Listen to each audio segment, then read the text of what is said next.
Hello students. तो कैसे हो आप लोग सभी। आई होप सभी लोग अच्छे होंगे और स्वस्थ होंगे। So welcome you all to the fifth lecture of permutations and combinations. 4 lecture बच्चों ऑलरेडी हम लोग परम्यूटेशंस एंड कॉम्बिनेशंस के ऊपर कर चुके हैं। ये हमारा फिफ्थ लेक्चर होने वाला है। लास्ट लेक्चर में बच्चों हम लोगों ने बंडल मेथड और गैप मेथड के ऊपर डिस्कशन किया था और कई सारे सवाल भी सॉल्व किए थे। आज का यहाँ पे जो लेक्चर होने वाला है, आज का यहाँ पे जो टॉपिक ऑफ डिस्कशन होने वाला है, वो एप्लीकेशन बेस्ड क्वेश्चंस हम लोग यहाँ पे देखेंगे कि कैसे पूछे जाते हैं परम्यूटेशंस एंड कॉम्बिनेशंस के ऊपर। यहां पे आपको ढेरों सारे ज्योमेट्री बेस्ड या तो चेस बोर्ड प्रॉब्लम्स पूछे जाएंगे परम्यूटेशंस एंड कॉम्बिनेशंस चैप्टर के ऊपर। तो अगर वैसा सवाल आपके एग्जाम में आ जाता है तो वैसे सवाल को हम लोग यहां पे कैसे टैकल करेंगे वो आज के लेक्चर में हम लोग यहां पे सीखेंगे। सो यहां पर बच्चों थ्योरी जितना हम लोग पढ़ चुके हैं उतना का ही यूज करना है। यहां पे कुछ एक्स्ट्रा थ्योरी आप लोगों को नहीं बताई जा रही है। यहां पे हम लोग क्वेश्चंस के थ्रू ही एप्लीकेशंस पार्ट वाले टॉपिक को स्ट्रॉन्ग करेंगे।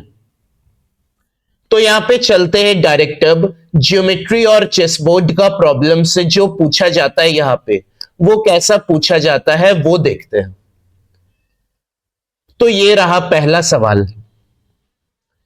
पहले सवाल में यहां पे बोला है क्या कि एक पॉलीगन है n साइड्स का और यहां पे आपको ये 6 चीज निकालकर बतानी है।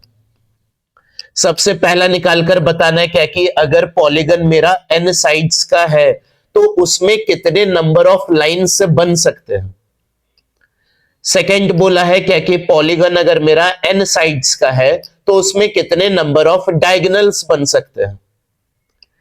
तीसरा बोला है क्या कि पॉलीगन अगर आपका n साइड्स का है तो उसमें आपके कितने नंबर ऑफ ट्रायंगल्स बन सकते हैं।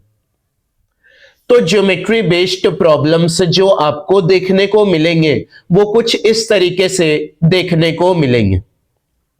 हालांकि बुक्स सब में ज्योमेट्री बेस्ड प्रॉब्लम्स के ऊपर फॉर्मूला बताया जाता है, लेकिन आई रिकमेंड क्या कि यहां पे आप लोग फॉर्मूला याद मत करो। यहां पे तो आप लोग बस तरीका सीख लो क्या कि कैसे सॉल्व करना है। क्योंकि आप यहां पे मुझे ये बताओ कि आप लोग यहां पे कितना ही फॉर्मूला याद करोगे। यहां पे आप लोग कितना ही फॉर्मूला रट पाओगे, क्योंकि क्लास 11th और क्लास 12th को अगर मिला ले तो आपके पास तो पहले से ही ढेरों सारे फॉर्मूलेज हैं और फिर आप यहां पे एक फॉर्मूला याद करोगे।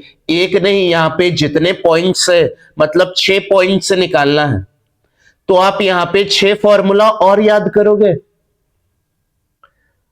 तो यहां पे बच्चों मैं तो रिकमेंड करूंगा क्या कि फॉर्मूला याद मत रखो, यहां पे कैसे सॉल्व कर रहे क्वेश्चंस को वो देख लो बस, क्योंकि वो मेरे हिसाब से ज्यादा बेनिफिशियल होगा रेदर देन आप लोग यहां पे फॉर्मूला याद रखते हो। जैसे क्वेश्चन में मुझे बोला गया है क्या कि मेरे पास क्या है, पॉलीगन है। पॉलीगन मेरा n साइड्स का है। यहां पे जैसे मैं पहले सवाल को सॉल्व कर रहा हूं, यहां पे पॉलीगन्स आपका क्या है, n साइड्स का है। लेट्स से आपका ये पॉलीगन है, ये आपका पॉलीगन है और यहां पे आपके n साइड्स हैं। तो यहां पे आपका जितना पॉलीगन होगा, जितना साइड का पॉलीगन होगा उतना ही आपके यहां पे वर्टाइसेस निकल के आएंगे।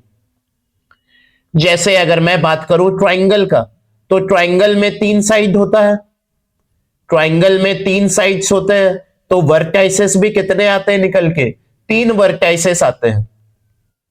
क्वाड्रिलेटरल की बात करूं तो क्वाड्रिलेटरल में 4 साइड होता है, 4 साइड्स होता है तो वर्टाइसेस भी निकल के आते हैं 4। तो उसी तरह अगर आपका पॉलीगन n साइड्स का है तो यहां पे आपके n वर्टाइसेस निकल के आएंगे एंड मैं उसको डिनोट कर रहा हूं A1, A2, A3, यहां पे A4, ये A5, ये A6, इसी तरह चलता रहेगा और लास्ट में यहां पे आएगा AN। अब यहां पे पहला जो पूछा गया है आपसे वो बोला गया है क्या कि टोटल नंबर ऑफ लाइंस निकालकर बताओ। क्या कि अगर आपके पॉलीगन में n साइड है, n वर्टाइसेस है, तो कितने नंबर ऑफ लाइंस यहां पे हम बना सकते हैं। तो यहां पे लाइन बनाने के लिए हमें चाहिए क्या, हमें 2 पॉइंट चाहिए और वो 2 पॉइंट कोई सा भी हो सकता है। यहां पे लाइन बनाने के लिए हमें चाहिए 2 पॉइंट। आपके पास में कितने पॉइंट्स है, आपके पास में n पॉइंट्स है। आप यहां पे क्या करो, n पॉइंट्स में से कोई सा भी 2 पॉइंट का सिलेक्शन कर लो, उससे तो एक लाइन बन ही जाएगा। आप यहां पे n पॉइंट में से कोई सा भी 2 पॉइंट का सिलेक्शन कर लो, उससे मेरा एक लाइन का फॉर्मेशन मिल जाएगा। आपके पास में यहां पे क्या है, एक पॉलीगन है। पॉलीगन में कितना साइड है, n साइड है। n साइड है मतलब n वर्टाइसेस है, n वर्टाइसेस है मतलब n पॉइंट है। अब आप n पॉइंट में से कोई सा भी 2 पॉइंट का सिलेक्शन कर लेते हो तो उससे मेरा एक लाइन का फॉर्मेशन हो जाएगा। यहां पे आपका जो टोटल नंबर ऑफ लाइंस का फॉर्मूला बोलो या तो बोलो आंसर जो निकल के आएगा वो आएगा NC2। यहां पे कौन कौन से लाइंस आपके बने हैं, तो यहां पे आपका साइड्स वाला लाइन बना है और तो और यहां पे आपका डायगोनल्स वाला भी लाइन बना है। ये NC2 में आपका साइड्स वाला भी लाइन इंक्लूड है और डायगोनल्स वाला भी लाइन इंक्लूड है। तो पहले का यहां पे आंसर है NC2। अगर आपके पास पॉलीगन n साइड का है, आपको यहां पे बोला गया है नंबर ऑफ लाइंस निकाल के बताओ कितने बनेंगे, तो हम लोग यहां पे NC2 ये लिखकर आगे बढ़ेंगे। सेकंड पूछा गया है क्या कि आप लोग अब नंबर ऑफ डायगोनल्स निकाल कर बताओ। यहां पे सेकंड में बोला गया है नंबर ऑफ डायगोनल्स निकालकर बताओ। तो इससे पहले मैं एक एग्जांपल लेता हूं। लेट से अगर आपके पास में यहां पे क्वाड्रिलेटरल है, यहां पे एग्जांपल जैसे मैं लेता हूं क्या कि यहां पे आपके पास में एक क्वाड्रिलेटरल है ABCD। यहां पे क्वाड्रिलेटरल में कितने साइड है, 4 साइड है। तो अगर मैं यहां पे टोटल नंबर ऑफ लाइंस की बात करूं, क्या कि टोटल नंबर ऑफ लाइंस यहां पे कितने बनेंगे, टोटल नंबर ऑफ लाइंस कितने बनेंगे।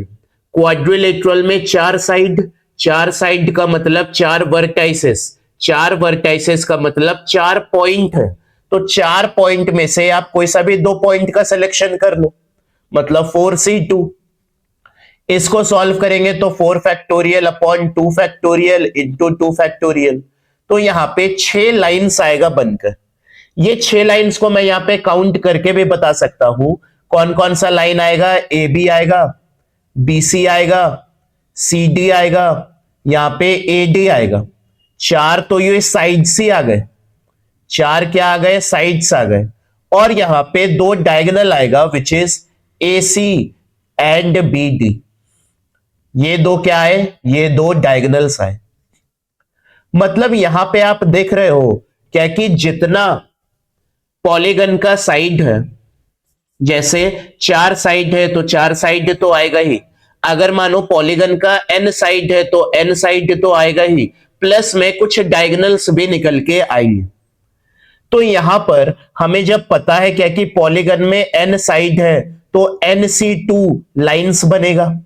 अब ये NC2 लाइंस क्या है, नंबर ऑफ साइड्स का काउंट है और क्या है, नंबर ऑफ डायगोनल्स का काउंट है।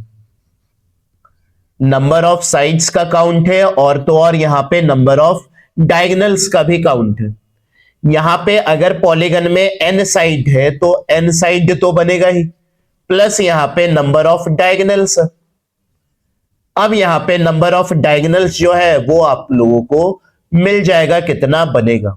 तो this implies number of diagonals जो यहां पे निकल के आएगा वो क्या निकल के आएगा, वो निकल के आएगा NC2 माइनस कर देंगे n। तो नंबर ऑफ डायगोनल्स का फॉर्मूला बोलो या तो बोलो यहां पे कैसे हम लोग रिजल्ट निकाले हैं, वो है NC2 माइनस n। ये जो आपका है वो सेकेंड नंबर का आंसर। तीसरा बोला है क्या कि आपको यहां पे नंबर ऑफ ट्रायंगल्स निकालकर बताने हैं। अगर आपके पास में पॉलीगन है n साइड का तो नंबर ऑफ ट्रायंगल्स कितने बनेंगे। ट्रायंगल बनाने के लिए हमें चाहिए क्या, 3 पॉइंट चाहिए। आपके पास में कितने पॉइंट्स है, आपके पास में n पॉइंट है।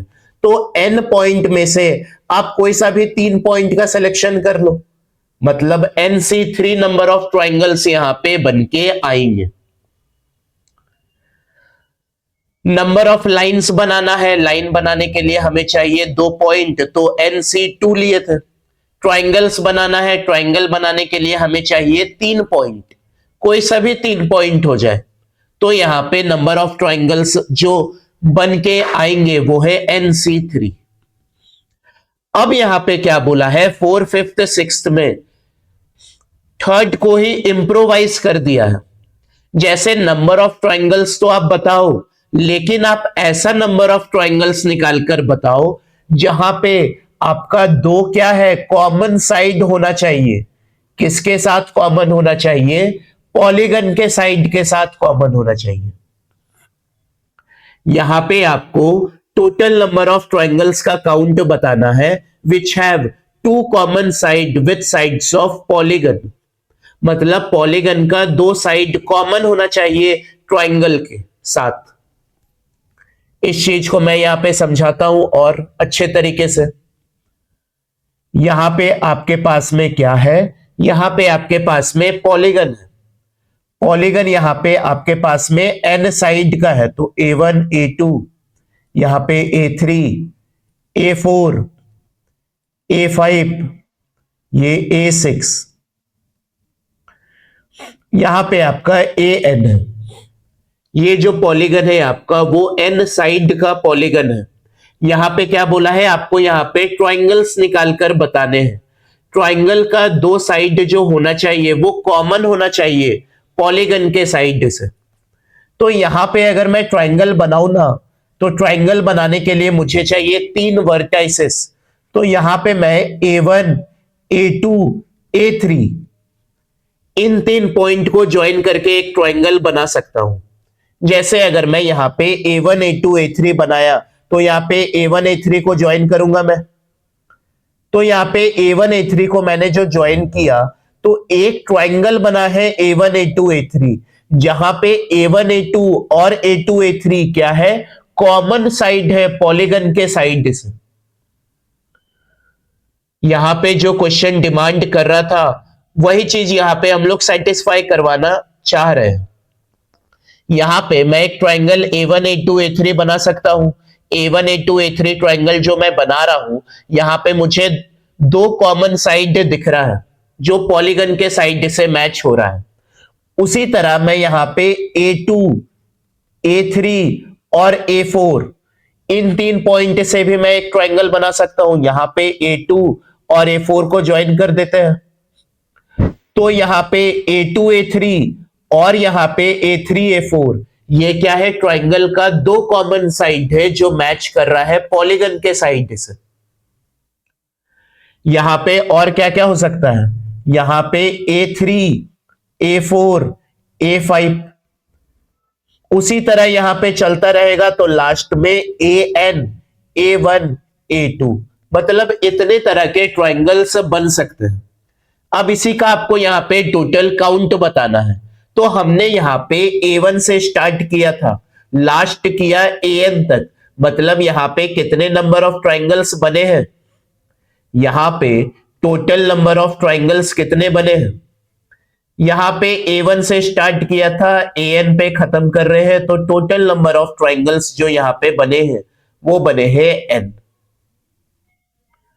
टोटल नंबर ऑफ ट्रायंगल्स यहां पे जो बने हैं वो बने हैं N। 1 से स्टार्ट किया था, n तक जा रहे हैं, तो n नंबर ऑफ ट्राइंगल्स बने हैं। ट्राइंगल्स का दो साइड पॉलीगन के साइड से मैच कर रहा है, तो फोर्थ का जो आंसर है वो है n। फिफ्थ में क्या बोला है देखते हैं। फिफ्थ में बोला है क्या कि यहां पे आप लोग नंबर ऑफ ट्राइंगल्स का काउंट करके बताओ विच हैव वन कॉमन साइड, मतलब एक ही कॉमन साइड आना चाहिए विथ साइड ऑफ पॉलीगन।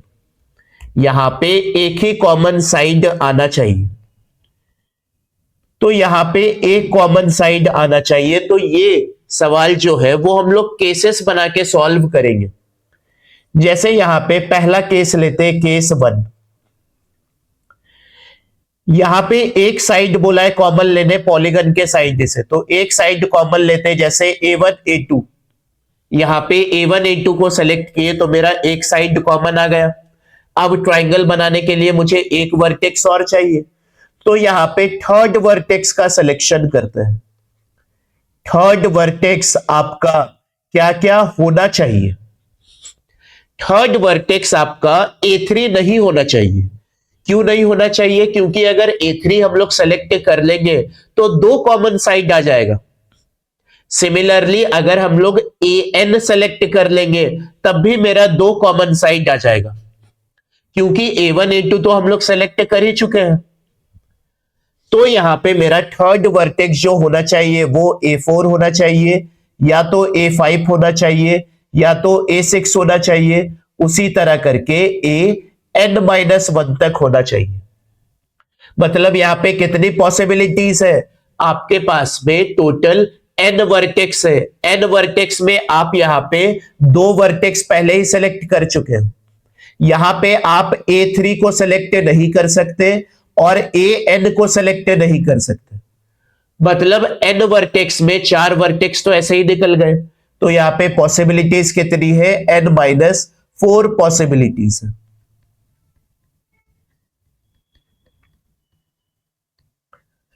पहला केस यहां पे एक साइड कॉमन बोला था लेने के लिए पॉलीगन से, तो यहां पे a1 a2 को जब सेलेक्ट किए हम लोग तो मेरे पास में यहां पे n-4 पॉसिबिलिटीज निकल के आए हैं। उसी तरह यहां पे केस 2 लेते हैं। जैसे यहां पे केस 2 लेते हैं तो यहां पे दूसरा साइड को सेलेक्ट करते हैं। जैसे यहां पे फॉर यहां पे a2 a3 को सेलेक्ट किए, एक साइड कॉमन है, तो यहां पे भी आप क्या क्या नहीं ले सकते? आप यहां पे a2 a3 तो ले ही चुके हो, आप यहां पे a1 और a4 नहीं ले सकते, क्योंकि अगर a1 ले लेंगे तब मेरा दो कॉमन साइड आ जाएगा। सिमिलरली a4 ले लेंगे तब भी मेरा दो कॉमन साइड आ जाएगा। तो आप यहां पे a1 a2 a3 a4 को छोड़कर बाकी सारे वर्टेक्स में से कोई सा भी एक वर्टेक्स चुन सकते हो। मतलब यहां पे भी कितना पॉसिबिलिटी आएगा? n-4 पॉसिबिलिटीज आएगी। सिमिलरली अगर मानो केस 3 बनाते हैं, तो केस 3 में अगर यहां पे हम लोग सेलेक्ट कर रहे हैं फॉर यहां पे a3 a4, तो यहां पे भी जो पॉसिबिलिटी आएगी वो आएगी n-4। उसी तरह यहां पे केसेस बनाते जाएंगे और लास्ट केस जो यहां पे बनेगा वो बनेगा केस n, जो कि बनेगा फॉर an और a1 के लिए। तो यहां से भी जो पॉसिबिलिटीज निकल के आएगी वो आएगी n-4 पॉसिबिलिटीज। तो यहां पे टोटल केसेस को आपको यहां पे काउंट करके आंसर दे देना है। तो यहां पे टोटल नंबर ऑफ ट्राइंगल्स जो बनेंगे which only one common side जो होगा with the side of polygon. Total number of triangles यहां पे केस 1 से शुरू किए थे और केस n पे खत्म किए, मतलब n times of n-4 possibility आया है। मतलब इसका आंसर जो है वो है n times of n-4। Fifth question का यहां पे जो आंसर निकल के आया है वो है n times of n-4। Last वाला पॉइंट क्या बोल रहा है, क्या कि यहां पे आपको नंबर ऑफ ट्राइंगल्स का काउंट बताना है having no common side with side of polygon, मतलब एक भी कॉमन साइड नहीं आना चाहिए। जैसे यहां पे लास्ट वाला कंडीशन का डिस्कशन करें तो यहां पे एक पॉलीगन है, लेट्स से ये A1 A2, यहां पे A3 A4, ये A5, ये A6, उसी तरह चलता रहेगा और ये लास्ट वाला पॉइंट AN है। तो यहां पे आपको टोटल ट्राइंगल निकाल के बताना है हैविंग नो कॉमन साइड, कोई भी कॉमन साइड नहीं आना चाहिए। मतलब अगर आप A1 को सेलेक्ट किए हो तो आप A2 या AN को सेलेक्ट नहीं कर सकते हो। तो यहां पे जो ट्राइंगल बनेगा, जैसे मैं A1 को सेलेक्ट किया, A4 को किया और A5 को किया, तो ये जो ट्राइंगल है A1 A4 A5, उसमें कोई सा भी कॉमन साइड मेरा नहीं निकल के आया है। तो यहां पे आप क्या करो, टोटल ट्राइंगल निकाल लो और माइनस कर दो। क्या माइनस कर दो, वन साइड कॉमन जो अभी अभी निकाले हम लोग। उसके बाद यहां पे माइनस क्या कर दो, टू साइड कॉमन। यहां पे हम लोग बाइजेक्शन रूल अप्लाई कर रहे हैं। और माइनस क्या कर दो, थ्री साइड कॉमन। हालांकि तीनों साइड कॉमन तो आएगा नहीं, थ्री साइड कॉमन। तो टोटल ट्राइंगल का काउंट यहां पे आया था NC3 minus one side common अभी अभी निकाले हैं n times of n-4, two side common मतलब n निकल के आता है, थ्री साइड कॉमन का काउंटिंग 0 ही होगा। तो यही आपके यहां पे फाइनल कंडीशन का आंसर है। इसी चीज को आप लोग यहां पे देखोगे ना तो बुक में फॉर्मूला के रूप में दे दिया गया है, क्या कि यहां पे अगर आपका पॉलीगन n साइड का है तो यहां पे आप काउंट बताओ, number of triangle which have two common side कितना आएगा, number of triangle which have one common side कितना आएगा, और number of triangle which have no common side कितना आएगा। तो यहां पे सारे सवाल जो पूछे गए थे, सारे कंडीशन पे सवाल जो पूछे गए थे, वो हम लोगों ने यहां पे अच्छे से सॉल्व कर लिया। अब यहां पे चलते हैं अगले सवाल में। अगला सवाल यहां पे देखते हैं कैसा बन सकता है। तो नेक्स्ट सवाल जो है मेरा वो है क्वेश्चन 2। यहां पे क्या बोला है, क्या कि यहां पे आपके पास में 8 पॉइंट है, 8 पॉइंट में से 5 पॉइंट जो है वो कोलिनियर है। 8 पॉइंट में से 5 पॉइंट क्या है, कोलिनियर है। तो 5 पॉइंट कोलिनियर है का मतलब ये पांचों पॉइंट एक लाइन में लाई करेंगे। ये पांचों पॉइंट जो है वो एक लाइन में लाई करेंगे, और 3 पॉइंट यहां पे कोई सा भी रैंडम पॉइंट है। 8 पॉइंट में से 5 पॉइंट आपका कोलिनियर है, मतलब पांचों पॉइंट एक लाइन में लाई करेंगे, और 3 पॉइंट यहां पे रैंडम है। तो आपको यहां पे काउंटिंग करके बताना है कि कितना नंबर ऑफ लाइंस बन सकता है, और दूसरा में पूछा है कितना नंबर ऑफ ट्राइंगल्स बन सकता है।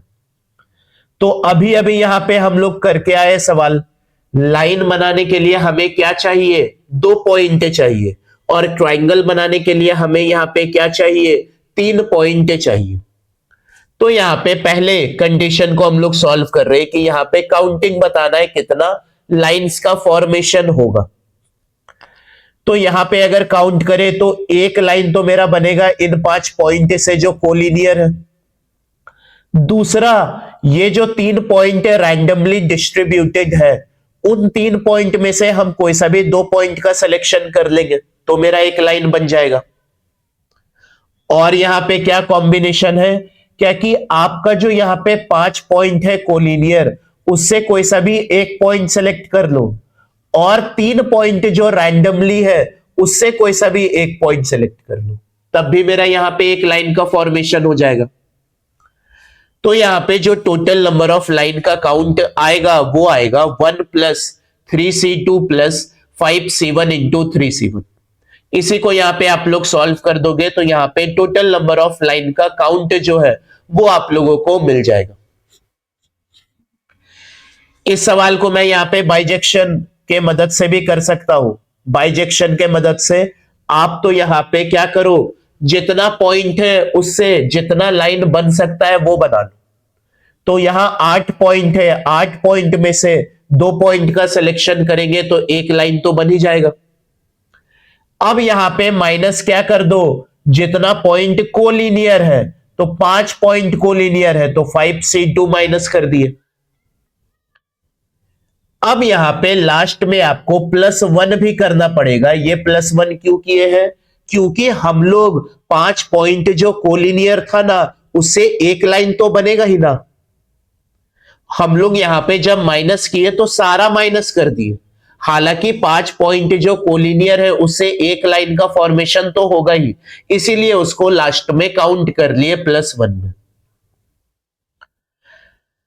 तो यहां पे आप ऊपर वाले को सॉल्व करो या नीचे वाले को सॉल्व करो, आंसर जो है वो आपका सेम ही निकल कर आएगा। सेकंड वाले को सॉल्व करते हैं। नंबर ऑफ ट्राइंगल्स का काउंट बताना है। ट्राइंगल बनाने के लिए हमें चाहिए 3 पॉइंट, 3 पॉइंट हमें चाहिए ट्राइंगल बनाने के लिए। तो यहां पे जो 3 रैंडमली डिस्ट्रीब्यूटेड है वहां से 3C3 आ जाएगा। 3 पॉइंट में से आप 3 पॉइंट सेलेक्ट कर लो तो एक ट्राइंगल बनेगा। दूसरा, जो कोलिनियर है 5 पॉइंट, तो 5 पॉइंट में से आप कोई सा भी 2 पॉइंट का सिलेक्शन करो और 3 पॉइंट में से कोई सा भी 1 पॉइंट का सिलेक्शन करो तो आपको ट्राइंगल मिल जाएगा, ट्राइंगल का फॉर्मेशन हो जाएगा। और क्या हो सकता है यहां पे कि 5 पॉइंट जो कोलिनियर है उससे आप 1 पॉइंट का सिलेक्शन करो और 3 पॉइंट जो नॉन कोलिनियर है उससे आप 2 पॉइंट का सिलेक्शन करो, तब भी यहां पे आपके पास में एक ट्राइंगल का फॉर्मेशन निकल कर आ जाएगा। तो यहां पे ज्योमेट्री बेस्ड जो सवाल पूछे जाएंगे आपसे वो इसी पैटर्न के पूछे जाएंगे। यहां पे सवाल को कैसे सॉल्व करना है वो तरीका हम लोग सीख गए। तो मैं तो यहां रिकमेंड करूंगा क्या कि यहां पे आप लोग फॉर्मूला जो दिया हुआ रहता है बुक में उसे याद ना करो, यहां पे तो आप बस तरीका निकाल लो, और आई गेस की तरीका निकालना यहां पे ज्यादा आसान है। तो बढ़ते आगे, अपने डिस्कशन को आगे बढ़ाते हैं। यहां पे आप लोगों को हो सकता है बैकग्राउंड नॉइज भी आ रहे होंगे पटाखों के, दीपावली आने वाला है, आप लोग भी यहां पे एक्साइटेड तो होंगे ही। मैं भी एक्साइटेड रहता हूं दीपावली में। तो जो बैकग्राउंड नॉइज आ रहा है उसे कृपया करके अभी इग्नोर करें और यहां पे पढ़ाई पे फोकस करते हैं। अब यहां पे चलते हैं चेस बोर्ड प्रॉब्लम्स जो बहुत कॉमनली पूछे जाते हैं एग्जाम्स में। चेस बोर्ड प्रॉब्लम्स बहुत कॉमनली पूछे जाते हैं एग्जाम्स में। यहां पे आपके पास में चेस बोर्ड है, आपको यहां पे टोटल नंबर ऑफ रेक्टेंगल्स बताना है और total number of squares find out करके बताना है, मतलब काउंटिंग बतानी है टोटल नंबर ऑफ रेक्टेंगल्स की और टोटल नंबर ऑफ स्क्वायर्स की। यहां पे आपको काउंटिंग बतानी है।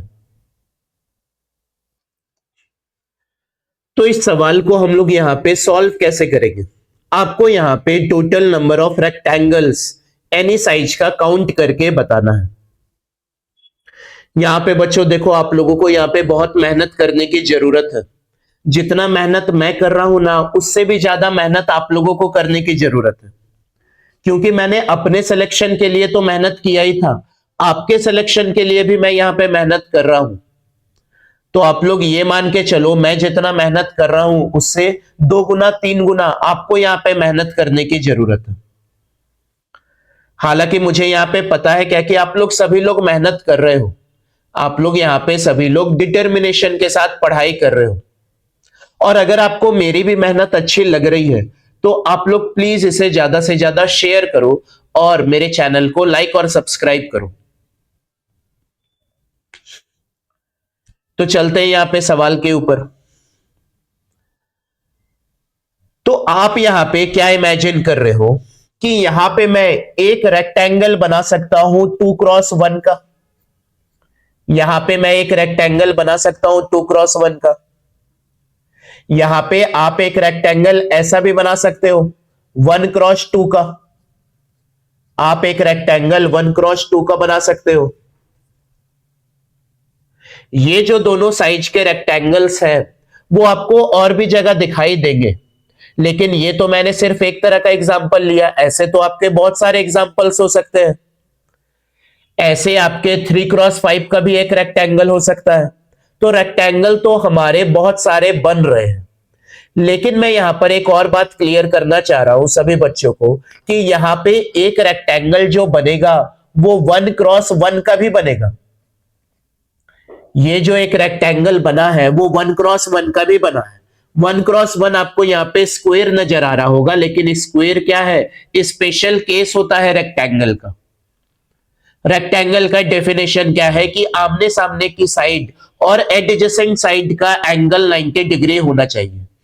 तो 1x1 का यहां पे एक रेक्टेंगल बन सकता है, उसी तरह 2x2 का भी एक रेक्टेंगल बन सकता है। हालांकि ये स्क्वायर में भी काउंट होगा, लेकिन रेक्टेंगल तो है ही। तो यहां पे आपको बताना है टोटल नंबर ऑफ रेक्टेंगल का काउंट। यहां पे टोटल नंबर ऑफ रेक्टेंगल का काउंट बताना है। तो हमें यहां तो बहुत मुश्किल हो जाएगी। अगर हमें यहां पे कुछ अप्रोच डेवलप नहीं करी तो यहां पे तो हमें बहुत सारी मुश्किल हो जाएगी, क्योंकि यहां पे मैं हर एक साइज के अकॉर्डिंग अगर सोचना स्टार्ट करूंगा तो यहां पे केसेस ही बहुत बन जाएंगे। अगर मैं यहां पे सोचूं क्या कि यहां पे 1x2 के कितने रेक्टेंगल बनेंगे, 1x3 के कितने रेक्टेंगल बनेंगे, 1x4 के कितने रेक्टेंगल बनेंगे, तो उस केस में तो मेरा यहां पे केसेस ही बहुत हो जाएगा। तो यहां पे हमें इस सवाल को करने के लिए कुछ ना कुछ लॉजिक डेवलप करना पड़ेगा। और यहां पे क्या लॉजिक काम आता है? क्या कि रेक्टेंगल यहां पे बनता कैसे है? रेक्टेंगल यहां पे बनता है by taking two pair of parallel sides. अगर आप यहां पर ढूंढ पाते हो दो वर्टिकल लाइन और दो हॉरिजॉन्टल लाइन, तो उनके मदद से हम लोग यहां पे रेक्टेंगल बना सकते हैं। ये आइडिया है इस सवाल को सॉल्व करने का। यहां पे रेक्टेंगल बनेगा कैसे? अगर दो हॉरिजॉन्टल लाइन और दो वर्टिकल लाइन आप ढूंढ पा रहे हो तो उसके मदद से यहां पे रेक्टेंगल जो है वो बन जाएगा। तो यहां पे तो आप total number of horizontal lines और total number of vertical lines count कर लो। तो यहां पे हॉरिजॉन्टल लाइन आपकी कितनी है? 1 2 3 4 5 6 7 8 9। मतलब यहां पे total number of horizontal lines का जो काउंट आया है, total number of horizontal lines का जो काउंट आया है वो क्या आया है? 9। Total number of horizontal lines यहां पे क्या है? 9 है। वर्टिकल लाइन का काउंट करते हैं तो 1 2 3 4 5 6 7 8 9। यहां पे total number of vertical lines जो निकल के आया है वो क्या आया है? 9 आया है। अब हमें यहां पे क्या पता है? क्या कि यहां पे एक रेक्टेंगल को बनाने के लिए हमें दो हॉरिजॉन्टल लाइन चाहिए और दो वर्टिकल लाइन चाहिए। तो यहां पे आपके पास में 9 हॉरिजॉन्टल लाइन है। तो 9 हॉरिजॉन्टल लाइंस में से आप कोई सा भी दो लाइन सेलेक्ट कर लो। यहां पे टोटल नंबर ऑफ रेक्टेंगल्स का काउंट जो निकल के आएगा वो क्या आएगा? 9 हॉरिजॉन्टल लाइन में कोई सा भी दो लाइन सेलेक्ट कर लो। उसी तरह 9 वर्टिकल लाइन में कोई सा भी दो लाइन सेलेक्ट कर लो, और इसके कॉम्बिनेशन से आपको एक रेक्टेंगल तो जरूर मिल जाएगा। तो ये आइडिया था यहां पे ये सवाल को सॉल्व कर देगा। अगर यहां पे आपसे रेक्टेंगल पूछा जाए तो हॉरिजॉन्टल लाइन काउंट करो, वर्टिकल लाइन काउंट करो, और यहां पे टोटल नंबर ऑफ रेक्टेंगल का काउंट बता दो। अब चलते हैं यहां पे सेकंड पे। यहां पे बोला है टोटल नंबर ऑफ स्क्वायर्स बता दे। यहां स्क्वायर बताना है आपको। जैसे यहां पे आपका 1x1 का स्क्वायर कितना बनेगा, उसी तरह 2x2 का स्क्वायर कितना बनेगा, स्क्वायर बताना है। जैसे यहां पे 2x2 का आपको यहां पे कितना स्क्वायर बनते दिखाई देगा। तो स्क्वायर ये वाला जो काउंटिंग करने का तरीका है वो बिल्कुल डिफरेंट है as compared to what we did here. Rectangles count करना ज्यादा आसान है as compared to counting squares. यहां पे हम लोग क्या करेंगे ना, हम लोग यहाँ पे साइज बाय साइज काउंटिंग करना स्टार्ट करेंगे। यहां पे हम लोग ये सवाल को केसेस बना के ही सॉल्व करेंगे। यहां पे हम लोग साइज देखेंगे और उस साइज का कितना काउंट निकल के आ रहा है वो देखेंगे। तो अगर यहां पे मैं छोटा से छोटा स्क्वायर भी सेलेक्ट करूं तो यहां पे छोटा स्क्वायर कौन सा साइज का आएगा, 1x1 का आएगा। तो 1x1 का आपके पास में यहां पे कितना स्क्वायर्स बनेगा वो देखते हैं। जैसे एक तो ये बना, एक यहां पे मैं दूसरे पेन से मार्क करता हूं, ये एक, ये दो, ये तीन, ये चार, ये पांच, ये छह, ये सात, ये आठ। आठ इस तरफ है तो आठ इस तरफ भी आएंगे, एक, दो, तीन, चार, पांच, छ, सात, आठ। मतलब यहां पे टोटल कितने स्क्वायर्स आपके बनेंगे, आपके यहां पे 1x1 के स्क्वायर जो बनेंगे वो 8x8 बनेंगे।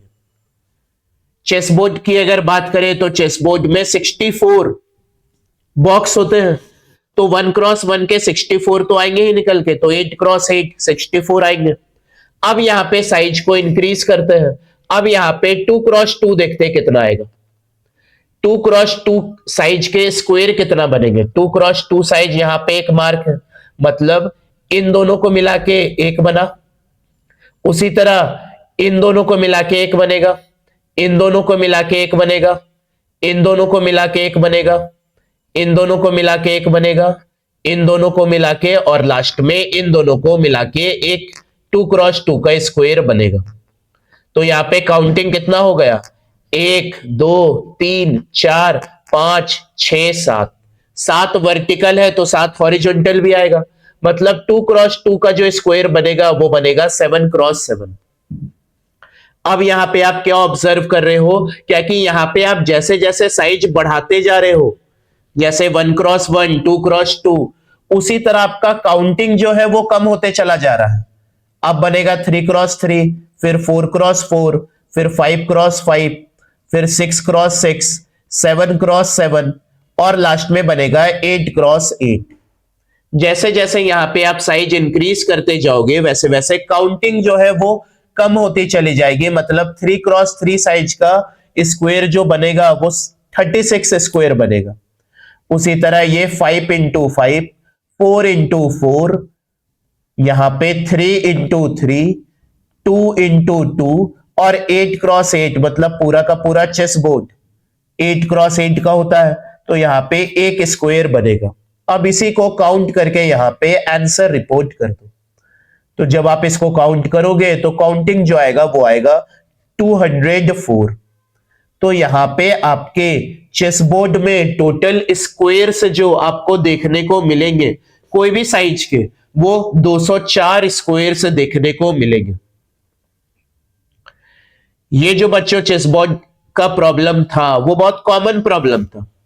और ऐसा अगर मैं कहूं क्या कि ये तो फिक्स्ड प्रॉब्लम है, क्या कि अगर यहां पे चेसबोर्ड आता है तो यहां पे टोटल नंबर ऑफ रेक्टेंगल तो यही बनना है 9c2 इंटू 9c2, और टोटल नंबर ऑफ स्क्वायर्स यही बनना है 204। तो ये आप एज अ रिजल्ट की तरह क्यों नहीं याद कर लेते।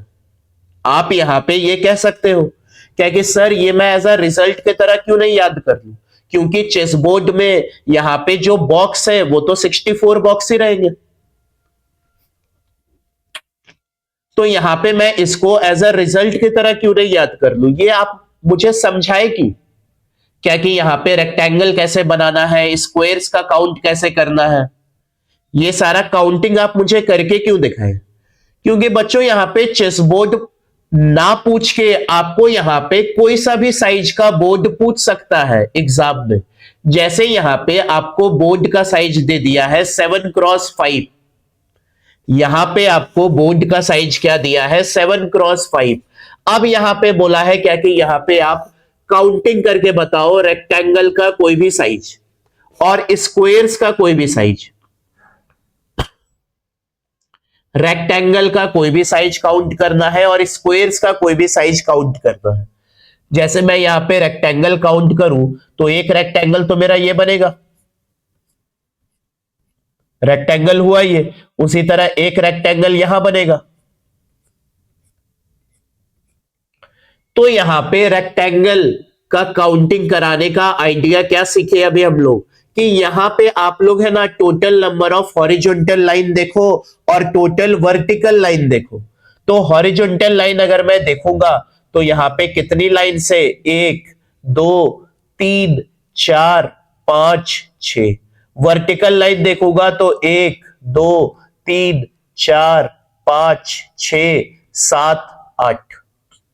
तो यहां पे आपके पास में टोटल हॉरिजॉन्टल लाइंस कितनी निकल के आ गई, टोटल हॉरिजॉन्टल लाइंस जो आई है उसका काउंटिंग जो आया है वो 6 आया है, और टोटल वर्टिकल लाइंस का काउंट जो आया है, टोटल वर्टिकल लाइंस का काउंट जो आया है वो निकल के आया है 8।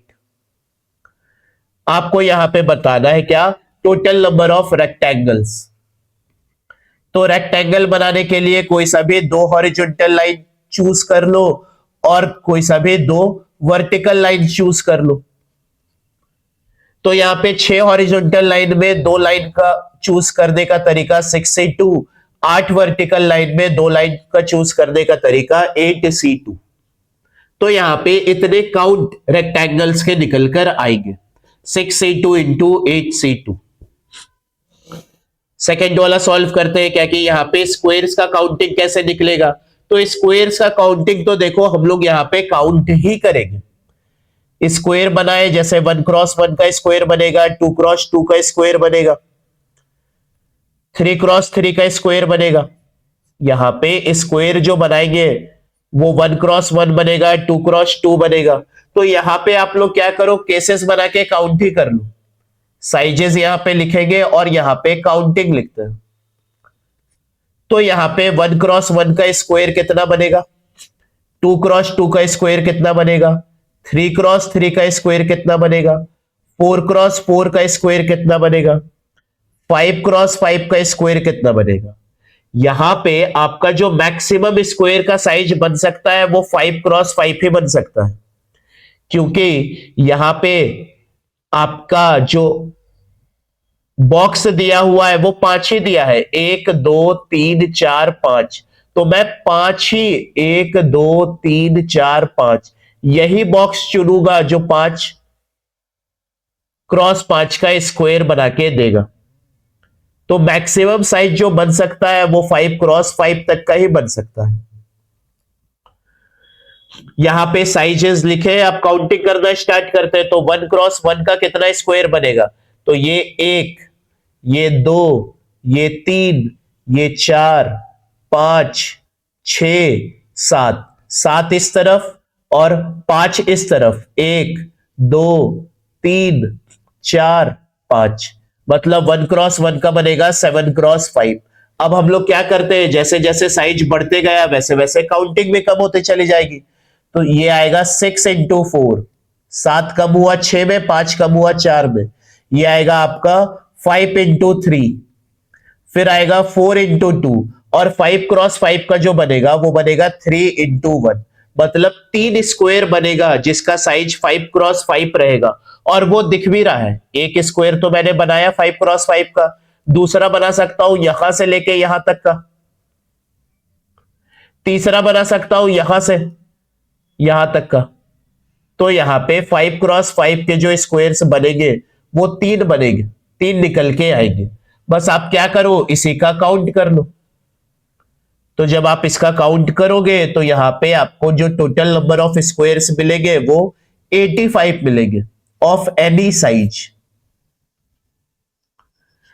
तो यहां पे अगर चेस बोर्ड ना होके आपको कोई सा भी बोर्ड का साइज पूछ दिया जाए तो यहां पे हम लोग काउंटिंग जैसे किए थे चेस बोर्ड वाले प्रॉब्लम में उसी तरह करेंगे। तो ये आपका लास्ट सवाल था आज के डिस्कशन का।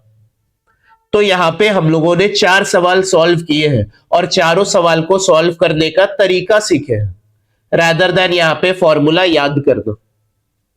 तो यहां पे बच्चों फॉर्मूला याद मत करना आप लोग यहां पे, क्योंकि क्वेश्चन किसी भी तरह से पूछ सकता है एग्जामिनर। तो यहां पे आप लोग तरीका जान गए हो कि कैसे काउंटिंग करना है, चाहे वो लाइंस का काउंट हो, ट्रायंगल का काउंट हो, चेस बोर्ड में रेक्टेंगल का काउंट हो या स्क्वायर्स का काउंट हो, आपने यहां पे तरीका सीख लिया है। तो आप तो बस ये तरीका को फॉलो करो।